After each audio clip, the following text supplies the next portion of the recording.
ये कहानी एक ऐसे आदमी की है जो पृथ्वी से बाहर स्पेस की एक सैटेलाइट में फंस गया है और वहां से निकलने का उसके पास कोई रास्ता नहीं है और वो सैटेलाइट धीरे धीरे बर्बाद हो रही है। वहीं पृथ्वी पर हर जगह तूफान सुनामी आ रही है और हजारों लोग हर पल मर रहे हैं और परिंदों से उनका घर छिन गया और इंसान पूरी दुनिया का अंत अपनी आंखों से देख पा रहा है। लेकिन इंसानों ने ऐसी क्या गलती करी कि जिससे पूरी दुनिया खत्म हो रही है? तो क्या ये पृथ्वी का अंत है? चलिए जानते हैं। तो कहानी की शुरुआत में हमें दिखाया जाता है कि दुनिया प्राकृतिक आपदाओं से जूझ रहा है और आए दिन सैकड़ों लोग मर रहे हैं और कईयों के पास अब रहने के लिए घर नहीं है, जिससे कई देशों की आर्थिक व्यवस्था हिल गई है और ऐसा ही चलता रहा तो कई देश पूरी तरह बर्बाद हो जाएंगे। तो इस समस्या को देखते हुए यूएन के प्रेसिडेंट एक ऑर्डर देते हैं कि एक डच बॉय नामक स्पेस स्टेशन बनाया जाए, जिसका ये काम होता है कि जल्द से जल्द पृथ्वी के चारों ओर एक ऐसी शील्ड बना दी जाए जो प्राकृतिक आपदाओं को रोक सके और इतना ही नहीं मौसम को भी कंट्रोल कर सके, जिससे हकीकत में सफल बनाने का काम जैक करता है, जिसकी बात हमने कहानी की शुरुआत में करी थी। और आज अमेरिका की एक कोर्ट में जैक को बुलाया गया है और ये फैसला करने वाली है कि इस टेक्नोलॉजी को हर देश में सप्लाई किया जाए। लेकिन जैक जजों से बदतमीजी कर बैठता है और मैक्स जो कि जैक का भाई है वो उसे रोकने की कोशिश करता है, लेकिन जैक लगातार जजों से ऊंची आवाज में बात करता रहता है और सारे जज मिलकर डच बॉय की और पावरफुल बनाने का आदेश देते हैं ताकि वो बाकी देश में उसे सप्लाई कर सके। और सुनवाई के बाद मैक्स जैक को बताता है कि वो डच बॉय का नया इंचार्ज है और मैक्स जैक की इस बदतमीजी को देखते हुए उसे डच बॉय से निकाल देता है। जिसके 3 साल बाद यूएन आर्मी को अफगानिस्तान के रेगिस्तान में कुछ अनहोनी की खबर आती है, जहां जाकर उन्हें देखने पर यह पता चलता है कि रेगिस्तान के बीच एक छोटा सा गांव था जहां कुछ 300 लोग रहते थे और वो सारे ठंड से जमकर मर गए। जिसके बाद ये खबर यूएन के प्रेसिडेंट ऑफिस में पहुंचाई जाती है, जहां बड़े बड़े ऑफिसर और पॉलिटिशियन मौजूद होते हैं, जिनमें से एक औरत डच बॉय को तुरंत बंद करने का सुझाव देती है, क्योंकि सबको ये लगता है कि ये टेक्नोलॉजी प्रकृति से खेल रही है, जिसकी वजह से ये सब हो रहा है। तभी मैक्स प्रेसिडेंट से डच बॉय को ठीक करने का एक और मौका मांगता है और पूरी दुनिया से साइंटिस्ट, इंजीनियर और कोडर्स स्पेस स्टेशन पर भेजने की रिक्वेस्ट करता है और प्रेसिडेंट मैक्स को दूसरा मौका देते हैं, क्योंकि वो नहीं चाहते कि बाकी देश उन्हें खराब सामान बेचने वाला कहे। इसी के साथ वो मैक्स को एक ऐसे आदमी को स्पेस स्टेशन पर भेजने के लिए कहते हैं जो अमेरिका का ही हो और वो हमें डायरेक्ट सारी इंफॉर्मेशन भेजता रहे। मीटिंग खत्म होने के बाद डेकम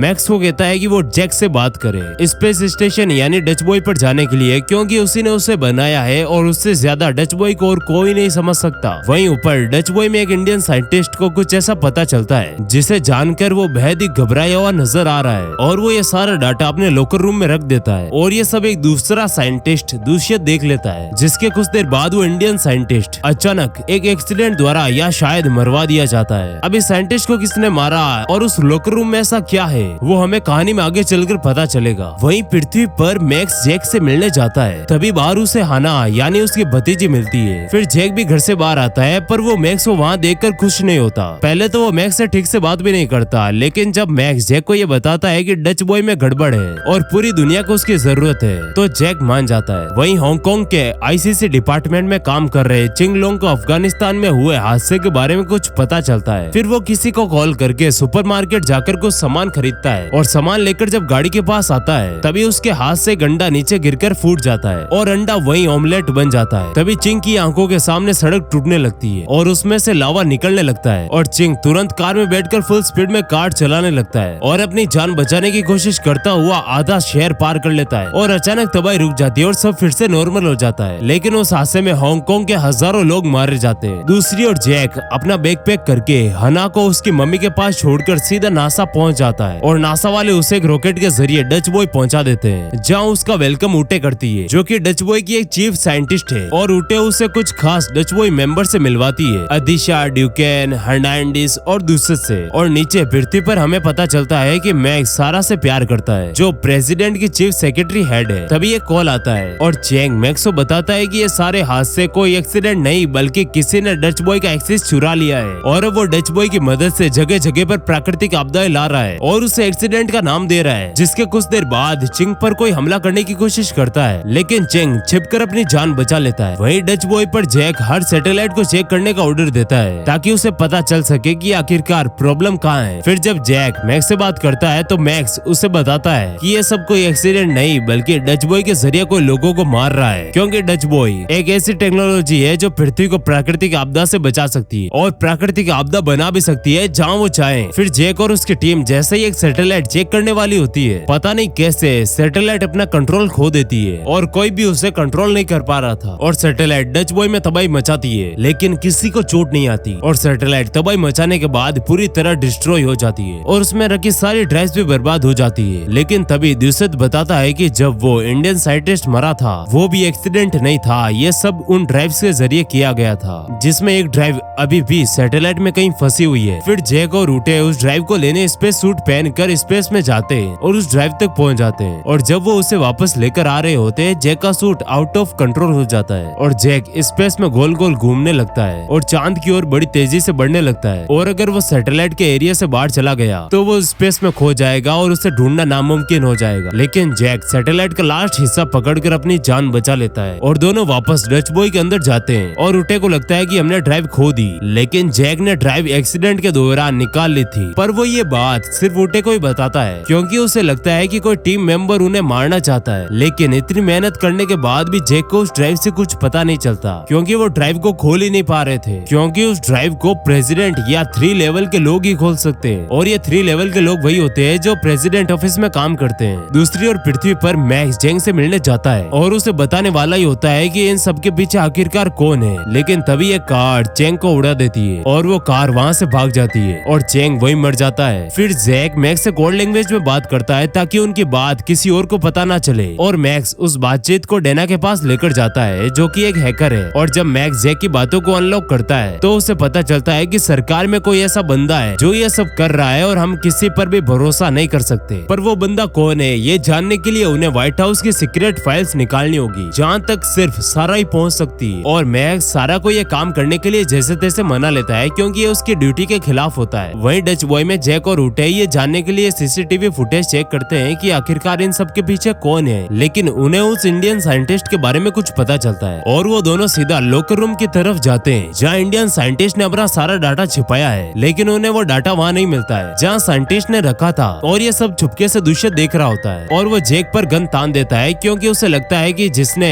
उस साइंटिस्ट को मारा है वो इस लॉकर रूम तक जरूर आएगा। लेकिन जैक उसे यकीन दिलाता है कि वो भी ये ढूंढ रहे हैं जो तुम ढूंढ रहे हो और दूसरे उन्हें वो सारा डाटा दे देता है जो उस साइंटिस्ट ने इकट्ठा किया था और उन्हें उस डाटा से उस वायरस के बारे में पता चलता है जिसे डच बॉय में डाला गया है और वो उसी से डच बॉय को कंट्रोल कर रहा है और यही बात पृथ्वी पर मैक्स भी पता कर लेता है। फिर जैक और मैक्स वीडियो कॉल पर बात करते हैं और मैक्स बताता है कि वायरस को डच बॉय से निकालने के लिए पूरे सिस्टम को शट डाउन करके वायरस को फ्लश आउट करना होगा और डच बॉय को वापस रिबूट करना होगा जिससे वो फिर से पहले जैसा काम करने लगेगा। लेकिन ये सब करने के लिए उन्हें किल कोड्स की जरूरत होती है जो कि सिर्फ और सिर्फ प्रेसिडेंट के पास होते हैं और इसी वजह से जैक को लगता है कि इन सब के पीछे प्रेसिडेंट का हाथ है। सीन चेंज होता है, प्रेसिडेंट पाल्मा ऑरलैंडो जाने के लिए एयरपोर्ट पहुंचते हैं। तभी वहाँ मैक्स भी आ जाता है क्योंकि उसे उन किल कोड्स को पाने के लिए सारा की मदद चाहिए होती है और सारा इस काम को करने के लिए मान जाती है। वहीं डच बॉय में सिस्टम फेलियर की वजह से 200 सैटेलाइट ऑफलाइन हो जाती है और उनमें से एक सैटेलाइट टोक्यो के लिए बनाई गई थी जो आउट ऑफ कंट्रोल हो जाती है और टोक्यो में बर्फ के गोले पड़ने लगते हैं और ये गोले इतने बड़े होते हैं कि वो किसी भी इंसान को आसानी से मार सकते हैं। तभी एक वृद्ध आदमी सिर्फ 1 सेकंड के टाइमिंग से बच जाता है और ब्राजील में मौसम इतना ठंडा हो जाता है कि सब कुछ जमने लगता है, यहाँ तक इंसान भी जम जाते हैं और ये सब देखकर जैक को एक आइडिया आता है और वो सबको ऑर्डर देता है कि इन्फेक्टेड सैटेलाइट को एक दूसरे से टकराकर डिस्ट्रॉय कर दे और होता भी वैसा ही है और टोक्यो पर तबाही रुक जाती है। वहीं ऑरलैंडो में प्रेसिडेंट स्पीच दे रहे होते हैं। तभी डेकम मैक्स को बात करने के लिए बुलाता है क्योंकि उसे शक हो गया था कि मैक्स उससे कुछ छुपा रहा है और मैक्स डेकम को सारी बात बताता है कि इन सब के पीछे प्रेसिडेंट का हाथ है और उन्हें वो प्रेसिडेंट के किल कोड चाहिए, जिस पर डेकम कहता है कि किल कोड्स कोई वस्तु नहीं है, प्रेसिडेंट ही किल कोड्स है, यानी प्रेसिडेंट के फिंगरप्रिंट्स और रेटिना स्कैन। तभी डच बॉय में रेड अलर्ट हो जाता है, यानी कुछ देर में सैटेलाइट अपने आप बर्बाद हो जाएगी और सभी रॉकेट की तरफ भागते हैं क्योंकि वो उस रॉकेट से पृथ्वी पर चले जाएंगे। डच बॉय में वायरस डालने वाला और सैटेलाइट को कंट्रोल करने वाला डुकेन है और ये सब उसने पैसों के लिए किया है, लेकिन किसके कहने पर किया है ये बताने से पहले जैक उसे मार देता है। वहीं पृथ्वी पर डेकम मैक्स को मारने की कोशिश करता है लेकिन वो बच जाता है और वो सीधा सारा के पास जाता है और उसे बताता है कि इन सब के पीछे और कोई नहीं बल्कि डेकम ही है और वो प्रेसिडेंट को मारकर खुद प्रेसिडेंट बनना चाहता है और सारा प्रेसिडेंट की जान बचाने के लिए हॉल में फायरिंग कर देती है जिससे सारे लोग इधर उधर भागने लगते हैं और सारा प्रेसिडेंट को प्रोटेक्ट करती हुई उन्हें एक कार में डालकर मैक्स के साथ किसी सेफ जगह पर ले जाने लगती है। तभी डच बॉय में 55 मिनट का टाइमर टाइमर लग जाता है, यानी 55 मिनट के बाद पूरी दुनिया एक पल में खत्म हो जाएगी किसी न किसी प्राकृतिक आपदा के चलते। और इंडिया में बवंडर तबाही मचाने लगता है और दुबई में सुनामी बिल्डिंग्स गिराने लगती है और ऑरलैंडो में बिजलियां सब कुछ खाक करने लगती है। वहीं प्रेसिडेंट को मारने के लिए डिकम ने अपने गुंडे चारों तरफ छोड़ दिए हैं और खुद भी उनका पीछा कर रहा है। और सारी बात मैक्स प्रेसिडेंट को बताता है और सारा अपने तेज दिमाग से दुश्मनों की कार को उड़ा देती है। वहीं डच बॉय में सारे साइंटिस्ट रॉकेट में बैठ जाते हैं, लेकिन जैक वहीं रुकने का फैसला करता है क्योंकि किसी न किसी को वहां रुकना होगा।